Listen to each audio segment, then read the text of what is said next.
மல்லிகைப்பூ எதையுமே லேஸ்ல விட போறது கிடையாது. அதாவது அவங்க எந்த எல்லைக்கும் போயி, இந்த சுடரோட ரகசியங்கள் எல்லாத்தையுமே வெளிய கொண்டு வரதுக்கு அவங்க தயாரா இருந்துட்டு இருக்காங்க. ஆனா, அதே சமயத்துல மல்லி இப்படிப்பட்ட விஷயங்கள செய்வாங்க அப்படின்னு கொஞ்சம் கூட எதிர்பார்க்கவே இல்ல அப்படின்னு தான் சொல்லணும். அதாவது உண்மையிலேயே மல்லி இருந்துட்டு அடுத்தடுத்து ஒரு சிறப்பான சம்பவத்தையே செய்ய போறாங்க. அப்படி என்ன சம்பவம் அப்படின்ற மாரி கேட்டீங்க அப்படின்னா, அதாவது இந்த சுடர் வந்து உண்மையிலேயே இந்த ரகுவோட ஆளு. அதாவது சுடர், ரகு இவங்க எல்லாருமே கூட்டாளிங்க அப்படின்றது மல்லிக்கு நல்லாவே தெரியும். ஆனாலுமே கூட நம்ம விஜய் கிட்டயோ, இல்ல இந்த கதிரேசன் கிட்டயோ, இல்ல வந்து இந்த நிஷா இவகிட்டயோ ஏதாச்சும் வந்து சொல்லணும்னு நினைச்சா, கண்டிப்பா அந்த ஒரு விஷயத்துல இருந்து இவங்க எல்லாருமே இந்த ரேணுகாவ நம்புவாங்க. கடைசியில மல்லிக்கு தான் அது மிகப்பெரிய ஆப்பா போய் முடியும் அப்படின்றது நல்லாவே தெரியும். ஏன்னா ஆதாரங்கள் இல்லாம எதையும் சொல்ல முடியாது. அந்த மாரி ஒரு சிச்சுவேஷன்ல தான் மல்லி இருந்துட்டு இருக்காங்க. என்னதான் விஜய் வந்து நம்ம மல்லி சொல்றத கேட்கக்கூடிய ஆளா இருந்தாலும் சரி, மல்லி செஞ்சா கரெக்ட்டா இருக்கும் அப்படின்ற மாரி நினைக்கக்கூடிய ஆளா இருந்தாலும் சரி, ஆனா ரேணுகாவோட விஷயத்துல யாரு என்ன சொன்னாலுமே நம்ம விஜயும் நம்ப போறது கிடையாது. ஏன்னா எல்லார விடவும் என் மல்லிக்கு கூட ரேணுகாவ சுத்தமா தெரியாது. ஃபோட்டோல மட்டும் தான் பார்த்திருக்காங்க. இதுக்கு முன்னாடி விஜய் சொல்லி கேள்விப்பட்டிருப்பாங்க. இந்த மாரி விஷயம் தான். ஆனா நேர்ல பார்த்திருக்காங்களா? உண்மையிலேயே ரேணுகாவோட குணம் என்ன? ஏது? அப்படிங்கிறது தெரியாது. ஆனா மல்லிக்கு இங்க இருக்கக்கூடியது உண்மையான ரேணுகாவே கிடையாது. அவ பேரு சுடர் தான் அப்படிங்கிறதுல இருந்து நெறைய விஷயங்கள் தெரியும். பட் இருந்தாலும் அத எடுத்து சொன்னா யாருமே எதிர்பார்க்கறது இல்ல. ஆனா இப்போ மல்லி தான் ஒரு சூப்பரான சம்பவத்தையே செய்ய போறாங்க. நேரா வந்து சுடர் கிட்ட ஓப்பன் சேலஞ்ச் விட போறாங்க. "இங்க பாரு சுடர், உன்னால இனிமே தப்பிக்க முடியாது.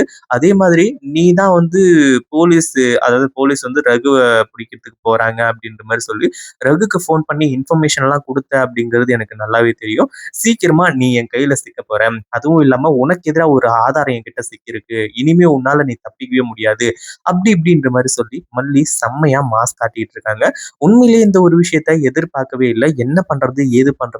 அப்படின்னு சொல்லிட்டு வந்து தெரியாம, உண்மையிலேயே நம்ம மல்லி சொல்றத கேட்டு இந்த சுடர் அப்படியே திகைச்சு போய் நிக்க போறாங்க அப்படின்னே சொல்லலாம். ஏன்னா இது சாதாரண விஷயங்கள் கிடையாது. எப்ப வேணாலும், எவ்வளோ பெருசா வேணாலும் மாறுறதுக்கான வாய்ப்பு இருக்கு. ஏன்னா நம்ம மல்லி இருந்துட்டு அவ்ளோ வந்து எடுத்து சொல்றாங்க.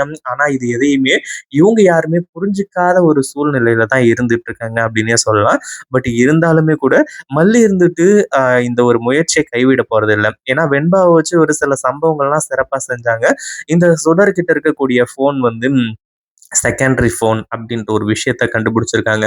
அதாவது வெண்பா இருந்துட்டு அந்த ஃபோன எடுத்து அந்த ஃபோன்ல இருந்து கான்டாக்ட் வந்து எடுக்கலாம். அதாவது சேவ் பண்ணாத நம்பர் ஏதாச்சும் அதுல கால் வந்திருக்கா? பேசியிருக்காங்களா? என்ன ஏது? அப்படிங்கிற மாரி பார்க்க சொல்ற மாரி.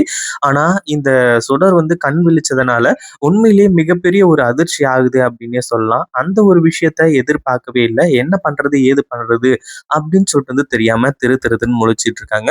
ஆனா அதே சமயத்துல வந்து சுடர் இருக்கா இல்லையா? சுடர் வந்து எந்திரிச்சதுக்கு அப்புறமா வெண்பா கிட்ட அந்த ஃபோன் என்ன? எதுக்காக எடுத்த? என்ன ஏது? அப்படின்ற மாரி விசாரிச்சு, அந்த ஃபோன புடுங்கி வச்சுக்கிற மாரி ஒரு சூழ்நிலை தான் ஏற்படுது. ஆனா அதுக்கப்புறம் தான் வந்து வெண்பா இருந்துட்டு, "மல்லி அம்மா இது வந்து நான் அந்த ஃபோன எடுத்தேன் இல்லையா? அது இந்த ரேணுமாவோட ஃபோனே கிடையாது. உண்மையிலேயே ரேணுமாவோட ஃபோன் வேற. ஆனா ரேணுமா கிட்ட 2 ஃபோன் இருக்காட்ட இருக்கு." அப்படின்ற மாரி வந்து சொல்லி, வெண்பா கிட்ட வந்து வெண்பா வந்து மல்லி கிட்ட வந்து சொல்றாங்க. இங்க தான் வந்து மிகப்பெரிய பிரச்சனையே ஆரம்பிக்குது. ஆனா அதே சமயத்துல மல்லி வந்துட்டு நேரா வந்து இந்த சுடர பார்க்கறதுக்காகவும், சுடர்கிட்ட சவால் விடுறதுக்காகவும் இங்க அவங்க வீட்டுக்கு வராங்க. உண்மையிலேயே அந்த ஒரு நேரத்துல இப்படிப்பட்ட சம்பவங்கள நம்ம மல்லி செஞ்சுட்டு போவாங்க அப்படின்னு கொஞ்சம் கூட எதிர்பார்க்கவே இல்ல. அதாவது மல்லி அங்க வந்ததுக்கான முக்கிய காரணமே ஒரு முக்கியமான விஷயம் இருக்கு. அதாவது அங்க ஒரு சீக்ரெட் மைக்க வச்சுட்டு போலாம் அப்படிங்கிற மாரி சொல்லி. ஏன்னா இந்த சுடர் வந்து யாரும் இல்லாத சமயத்துல அங்க வந்து பேசினா அப்படின்னா, கண்டிப்பா அது எல்லாமே ரெக்கார்ட் ஆகும். அந்த ஒரு டைம்ல இந்த சுடர ஈஸியா புடிச்சிடலாம் அப்படின்ற மாரி சொல்லி, அதாவது இப்போ சுடர்கிட்ட 2 ஃபோன் இருக்கு அப்படின்ற ஒரு விஷயம் தெரிஞ்சு போச்சு. இன்னொரு ஃபோன்ல தான் ரகு கிட்ட பேசிக்கிட்டு இருக்கா. ரகு கூட கான்டாக்ட்ல இருக்கா அப்படின்ற விஷயம் எல்லாமே தெரிஞ்சு போச்சு. அந்த ஒரு விஷயத்த வச்சு தான் இப்போ நம்ம மல்லி இருந்துட்டு இந்த சுடர உண்டு இல்லன்னு பண்ணிட்டு இருக்காங்க. அதாவது வீட்ல அந்த நேரத்துல யாருமே இல்ல. அதுவும் இல்லாம சுடர் மட்டும் தான் இருந்துட்டு இருக்கா. சுடர் கிட்ட வந்து இந்த மாரி "நீ இதுலருந்து தப்பிக்கவே முடியாது. அதுவும் இல்லாம அந்த கல்யாணத்தன்னைக்கு விஜய் என்னோட கழுத்துல தாலிய கட்டப் போறாருன்னு சொல்லிட்டு நீ அவ்ளோ கர்வமா வந்து சொல்லிக்கிட்டு இருந்த. அதுக்கப்புறம் என்ன ஆச்சுன்னு பார்த்தியா? அந்த கடவுளே எனக்கு சாதகமா இருந்துட்டு இருக்காங்க. இதுல என்னதான் வந்து நான் தான் இது எல்லாத்தையுமே பண்ணேன் அப்படிங்கிற மாரி நீ நெனச்சாலுமே கூட, நான் சொல்றது எல்லாமே உண்மதான். ஆனா அதே சமயம் நீ கண்டிப்பா வந்து இங்க இருக்க போறது கிடையாது. அதுவும் இல்லாம உன்னால தப்பிக்கவே முடியாது. நான் என்ன பண்ண போறேன்? ஏது பண்ண போறேன்? அப்படின்ற ஒண்ண மட்டும் பாரு.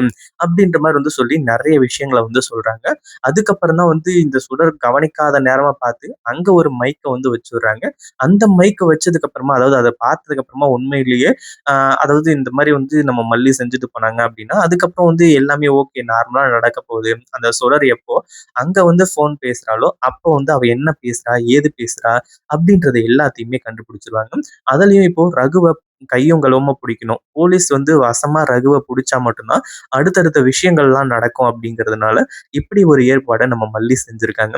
உண்மையிலேயே அது ரொம்ப நல்ல விஷயம் அப்படின்னே சொல்லலாம். ஏன்னா நம்ம மல்லி இருந்துட்டு இதுக்கு முன்னாடி அந்த செந்தில் ரவுடிய வந்து பார்க்கும்போது, "வண்டி இங்க இருக்கு" அப்படின்ற மாரி சொல்லி, அந்த செந்தில புடிக்க வச்சு கடைசில ரகு வரைக்கும் வந்துட்டாங்க. இப்போ அடுத்ததா ரகுவ புடிச்சா வேல முடிஞ்சுது அப்படின்ற மாரி சொல்லி, இவங்க போலீஸ்லாம் வந்து யோசிச்சுக்கிட்டு இருக்காங்க. அதுவும் இல்லாம அந்த ரகு வந்துட்டு இதுக்கு முன்னாடி நம்ம விஜயோட கம்பெனில ஃப்ராடுத்தனம் பண்ணிட்டு ஃபோர்ஜரி வேலை எல்லாத்தையுமே செஞ்சுட்டு இருந்தவன் அப்படின்ற மாரி சொல்லி நம்ம விஜய் எல்லாம் கண்டுபிடிச்சுட்டாங்க. அவனோட டீட்டெயில்ஸ் கிடைக்கல. ஆனா கூடிய சீக்கிரத்துல கண்டுபிடிச்சிடலாம் அப்படின்ற மாரி வெறியோட இருந்துட்டு இருந்தாங்க. ஆனா மல்லி செஞ்ச வேலையால அடுத்தடுத்து எல்லாமே சூப்பரா நடக்க போகுது. உண்மையிலேயே இந்த விஷயத்த எல்லாத்தையுமே யாருமே எதிர்பார்த்திருக்கவே மாட்டாங்க. அந்த அளவுக்கு மல்லி சிறப்பான சம்பவத்தையே செய்ய போறாங்க. இந்த சுடருக்கு இனிமே அதிர்ச்சி மேல அதிர்ச்சியா காத்துக்கிட்டு இருக்கு. இந்த சுடர் சீக்கிரமா சிக்கணும் அப்படிங்கிற மாரி நினைக்கிறவங்க, மறக்காம இந்த வீடியோ கீழ ஒரு லைக் பண்ணிட்டு, அப்படியே கமெண்ட்ல உங்களோட கருத்த தெரிவிங்க. இத பத்தி நீங்க என்ன நினைக்கிறீங்க? அந்த வீடியோ புடிச்சிருந்தா லைக் பண்ணுங்க, ஷேர் பண்ணுங்க. இப்பதான் நம்ம சேனலுக்கு ஃபர்ஸ்ட் டைம் வரீங்க அப்படின்னா, கீழ இருக்க சப்ஸ்கிரைப் பட்டன பிரஸ் பண்ணிக்கோங்க.